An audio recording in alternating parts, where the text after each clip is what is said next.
Hola, me llamo Elena, tengo 78 años, y estoy aquí para contarte mi historia de vida y superación, aunque, para ser honesta, no sé si la palabra superación le hace justicia a lo que viví. Hay dolores que no se superan, solo se aprenden a llevar, ¿sabes? Pensé que lo había visto todo, que había sentido todas las penas, pero lo que me pasó, aquello fue una soledad que te atraviesa el alma, una oscuridad tan profunda que creí que nunca saldría. Todavía siento el frío de aquel día, como si el invierno se hubiera metido dentro de mis huesos y nunca más se fuera. A veces, por la noche, me despierto y aún escucho sus palabras, clavándose en mi pecho como agujas heladas. Fue el día en que mi mundo se desmoronó por completo.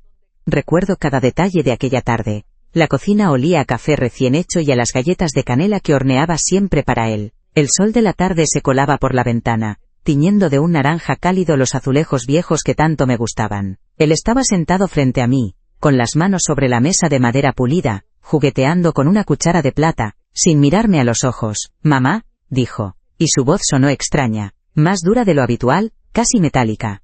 «He tomado una decisión. Me voy a vivir lejos, muy lejos. Y no puedo llevarte conmigo. Necesito mi espacio, mi libertad». Mi corazón, ¿sabes?, se encogió hasta hacerse un puño. Las palabras se me atascaron en la garganta. ¿Libertad? ¿Después de todo lo que le di? El aire de la cocina se volvió espeso, pesado, como si de repente no pudiera respirar. Mis manos, que un segundo antes sostenían la taza de café humeante, temblaban tanto que derramaron un poco sobre el mantel de cuadros, dejando una mancha oscura. Él seguía sin mirarme, solo al suelo, como si la tierra pudiera tragárselo y evitar mi mirada. «Mamá, entiéndeme, ya soy un hombre, no puedo seguir atado». Atado. Esa palabra me taladró el alma. Atada había estado yo a él toda mi vida, con amor, con sacrificio, con cada fibra de mi ser. Las galletas de canela, aún calientes, se quedaron intocables en el plato. El aroma dulce se volvió amargo en mi boca. La soledad, esa que te conté al principio, no vino por la puerta, no. Se sentó a mi lado en la silla vacía, y me abrazó con sus garras heladas. Y yo, que siempre fui fuerte, sentí que me rompía en mil pedazos, sin un sonido, en silencio. Mi niñez fue sencilla, ¿sabes? No teníamos lujos, pero teníamos el calor del hogar. Recuerdo a mi madre, con sus manos ásperas de tanto trabajar en el campo, amasando el pan en la mesa de madera. El olor a leña quemada y a tierra mojada se me ha quedado grabado en el alma. Éramos muchos hermanos, y la vida era dura, pero siempre había una manta para arroparnos y un plato de lentejas humeantes en la mesa. Las vecinas se ayudaban, las puertas estaban siempre abiertas. Era un tiempo de escasez, sí, pero también de una riqueza humana que hoy parece haberse perdido. Nadie estaba solo de verdad. Pensar en aquello ahora, es como mirar un cuadro de otro siglo, de otra vida, de una promesa rota. Luego llegó él, mi José. Un hombre bueno, con una sonrisa que me derretía el corazón. Nos casamos en la iglesia del pueblo, con un vestido blanco que mi madre cosió para mí. La fiesta fue humilde, pero llena de alegría, con la guitarra del tío Pedro y el jaleo de los niños corriendo descalzos. Juntos construimos nuestro pequeño nido, ladrillo a ladrillo, con la ilusión de crear nuestra propia familia. Recuerdo las noches en las que nos sentábamos en el porche, viendo las estrellas, y planeábamos el futuro. Siempre hablábamos de tener hijos, de darles todo lo que nosotros no tuvimos, de mantener vivas nuestras tradiciones, de que nunca les faltara amor. Esa era nuestra promesa, nuestro pacto silencioso. Cuando nació mi hijo, mi pequeño Daniel, ese día el mundo se detuvo. Era tan diminuto, tan perfecto, con sus manitas agarrando mi dedo. Las noches de desvelo, los pañales, las primeras fiebres, todo lo hacía con un amor que me desbordaba. Le cantaba nanas que mi abuela me enseñó, y el sonido de su respiración tranquila en mi pecho, era la melodía más hermosa. Le hice una pequeña mantita de ganchillo, con hilos de colores que encontré por casa, y la guardó durante años. Me prometí a mí misma que nunca, bajo ninguna circunstancia, le faltaría mi apoyo, mi presencia. Él era mi razón de ser, la continuidad de todo lo que creía. Mi universo giraba en torno a su risa, a sus pequeños logros. Pero la vida, ¿sabes?, a veces te juega malas pasadas. José se fue demasiado pronto, un accidente en el trabajo que me dejó el alma rota en mil pedazos. Tenía yo apenas 40 años, y mi Daniel era un niño que no entendía por qué su padre ya no volvía a casa. El silencio en el hogar era ensordecedor. Me dolía el aire que respiraba, cada rincón de la casa me recordaba a él. Pero no podía derrumbarme. Tenía que ser fuerte por Daniel. Sus pequeños ojos, llenos de preguntas sin respuesta, me daban la fuerza para levantarme cada mañana. Me puse a trabajar aún más, limpiando casas, cosiendo para afuera, lo que fuera para que a mi hijo no le faltara un plato de comida, un techo, un futuro. Recuerdo cada centavo que ahorré para sus estudios. Él quería ir a la universidad, y yo no iba a ser quien le cortara las alas. Trabajaba de sol a sol, a veces con los dedos entumecidos por el frío, o la espalda molida por el esfuerzo. Neguéme a mí misma muchos caprichos, muchos pequeños lujos, para que él pudiera tener sus libros, sus materiales, sus oportunidades. Cuando me llamó para decirme que había aprobado el último examen, que ya era ingeniero, mi corazón no cabía en el pecho de orgullo. Sentí que todo el esfuerzo había valido la pena. Creí que ese era el lazo más fuerte, la demostración de un amor incondicional que nos uniría para siempre. Pensé que él siempre lo recordaría. Y ahora miro atrás y no entiendo. ¿Dónde se perdió todo? ¿En qué momento se rompió ese hilo invisible que nos unía? Yo le di mi juventud, mi fuerza, cada gota de mi sangre, mi alma entera. Le di raíces para que creciera, y luego le di alas para que volara, sin pedirle nada a cambio, solo su felicidad. Pero, ¿era mi presencia una carga? ¿Era mi amor una atadura, como él dijo? El contraste entre la devoción de toda una vida y esas palabras frías, de, necesito mi espacio, es un golpe que aún me deja sin aliento.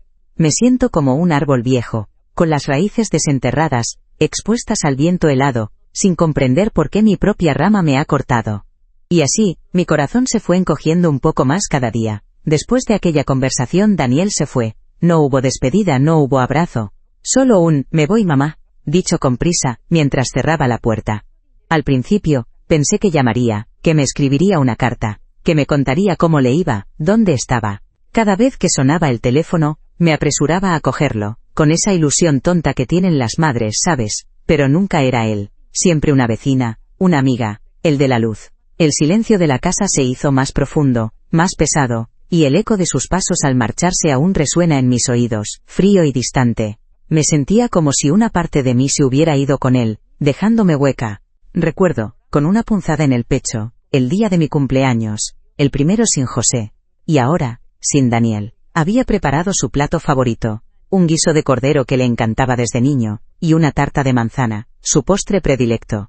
Puse la mesa con mi mejor mantel, encendí las velas. Pensé que, aunque fuera por un momento, haría el esfuerzo de venir.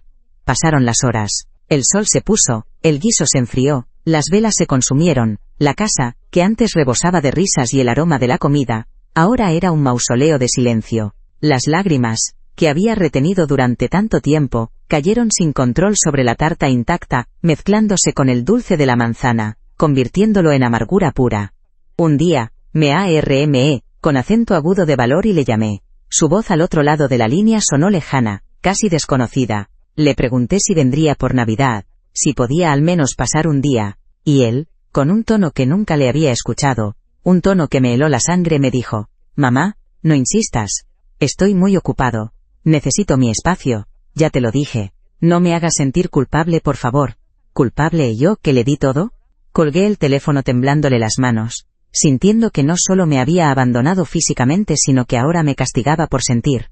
Aquella conversación me dejó el alma hecha jirones, sintiéndome como una intrusa en la vida de mi propio hijo. Las vecinas, que antes me visitaban con su café y sus chismorreos amables, empezaron a mirarme con una pena silenciosa en los ojos. No decían nada directamente, pero sus miradas, sus susurros, eran como puñales.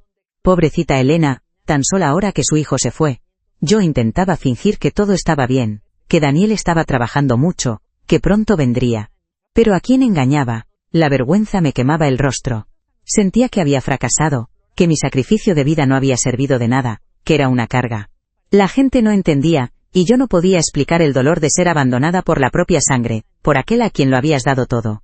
Luego vinieron los problemas prácticos, esos que te recuerdan lo vulnerable que eres cuando estás sola. Se estropeó la nevera, una gotera apareció en el techo. Cosas pequeñas, sí, pero que antes José o Daniel hubieran solucionado en un momento. Ahora, yo sola, con mis manos temblorosas y mi vista cansada, no sabía qué hacer. Tuve que pedir ayuda a un vecino, un hombre muy amable que no me cobró. Pero la humillación de tener que depender de extraños para lo que mi propio hijo debería haber hecho, me aplastaba. Sentía que cada nueva dificultad era un recordatorio constante de mi soledad, y de la ausencia de su apoyo, de su presencia. A veces por las noches cuando el silencio era tan denso que casi se podía tocar, me sentaba en el viejo sofá y miraba una foto de Daniel de niño. Tenía unos 5 años, con una sonrisa desdentada y los brazos abiertos, corriendo hacia mí en el parque. «Mamá, mírame», gritaba, lleno de alegría. ¿Dónde se fue ese niño? ¿En qué momento se convirtió en el hombre frío que me miraba con ojos vacíos? La imagen de aquel pequeño, tan lleno de amor, contrastaba con la realidad como un grito en el desierto. Era como si el tiempo hubiera borrado todo rastro de ese amor, dejando solo un vacío insoportable, una herida abierta que no cicatrizaba. Y llegó la noche en que sentí que no podía más. Una tormenta terrible azotaba la casa, los truenos retumbaban y la lluvia golpeaba las ventanas con furia. La luz se fue. En la oscuridad total, con el viento aullando como un lobo hambriento, me senté en el suelo de la cocina, abrazándome a mí misma. El frío era insoportable, pero no era el frío de la noche, sino el de mi alma. Sentí que era la persona más sola del mundo, que nadie me quería, que a nadie le importaba si yo estaba viva o muerta. Una soledad que te atraviesa los huesos, que te roba el aliento, que te hace desear desaparecer. Aquella oscuridad se convirtió en mi único refugio, y en mi peor tortura. Después de aquella terrible noche de tormenta, cuando la oscuridad me envolvió por completo y la soledad me apretaba el alma, algo se encendió dentro de mí. No sé si fue la desesperación o un último rescoldo de esa fuerza que creí haber perdido. Sentada en el suelo frío, con las lágrimas secas en las mejillas, una imagen de repente apareció en mi mente. Como un relámpago en la noche. No era Daniel, ni José. Era mi tía abuela Carmen, una mujer menuda pero con una voluntad de hierro, que siempre me decía: «Elena, la vida es un pañuelo, siempre ten un as bajo la manga, por si acaso». Aquellas palabras, que había olvidado, resonaron en mis oídos con una claridad asombrosa, casi como si ella estuviera allí, sentada a mi lado. Me hicieron recordar algo que había guardado bajo 7 llaves durante años. Y ese as bajo la manga era un pequeño apartamento. No era grande, ¿sabes? Apenas un pisito de 40 metros cuadrados en un barrio modesto de la ciudad, un poco alejado del centro. Mi tía abuela Carmen me lo dejó en herencia cuando falleció, hace casi 30 años, mucho antes de que José se fuera. Ella no tenía hijos, y siempre me tuvo un cariño especial. Me dijo que lo guardara, que no lo vendiera, por lo que pudiera pasar. En aquel entonces, con José a mi lado y Daniel tan pequeño, me pareció un gesto bonito, pero innecesario. Lo mantuve alquilado a una pareja de estudiantes durante años, y el dinero lo guardaba en una cuenta separada, casi olvidada, para cualquier emergencia. Nunca pensé que esa emergencia sería mi propia soledad, mi propio hijo. ¿Por qué lo mantuve en secreto? Bueno, al principio con José, no quise que pensara que no confiaba en nuestro futuro juntos. Era un hombre orgulloso, y no quería que sintiera que yo planeaba una huida, o que dudaba de su capacidad para protegernos. Y luego, cuando José murió y Daniel era mi único pilar, pensé que era mejor así. Quería que Daniel se sintiera necesario, que supiera que yo dependía de él. No quería que pensara que tenía otra opción, que pudiera marcharse sin remordimientos. Quería que mi hijo supiera que su amor, su presencia, era mi única seguridad. Qué ingenua fui.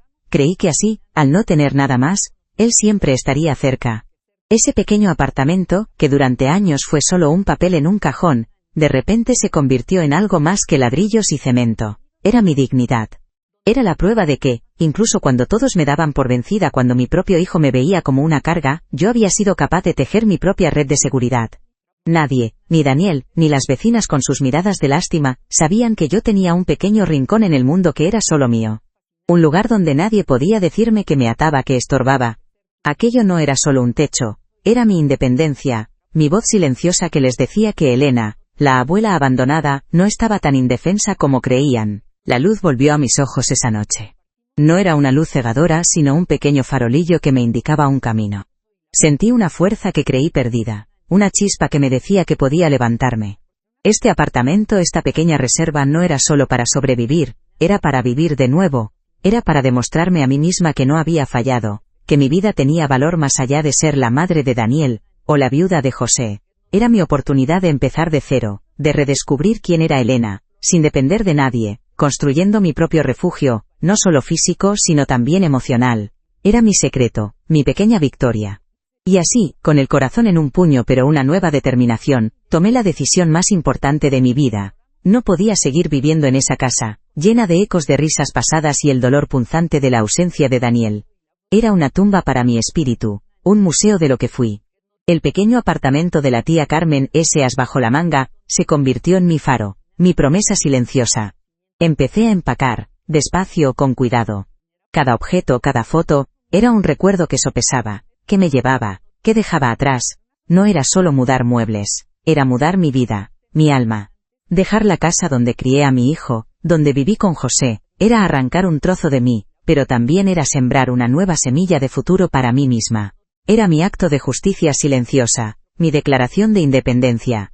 El día de la mudanza llegó, un martes gris y ventoso, como si el cielo quisiera acompañar la melancolía de mi partida. Unos vecinos amables me ayudaron con las pocas cosas que decidí llevarme, sus miradas, esta vez, llenas de respeto en lugar de lástima. La puerta de mi antigua casa se cerró tras de mí con un sonido hueco, un eco final a una etapa de mi vida. Cuando abrí la puerta del pisito de la tía Carmen, el aire olía a cerrado, a pasado, pero también a promesa. Era pequeño, sí, apenas lo justo.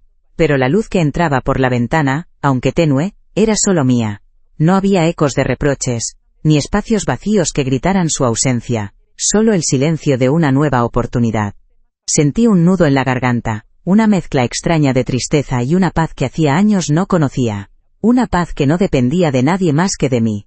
Ahora, sentada en mi pequeño balcón, veo la vida pasar. La soledad sigue aquí, sí, pero ya no me abraza con garras heladas.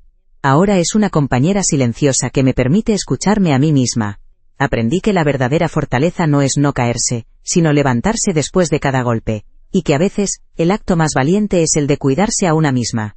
Mi hijo, no sé si algún día volverá, no sé si entenderá lo que hizo. Pero yo ya no espero. Mi felicidad no puede depender de su arrepentimiento. Esta es mi justicia, mi paz. Y tú, mi querida oyente, ¿has sentido alguna vez esa soledad que te atraviesa el alma?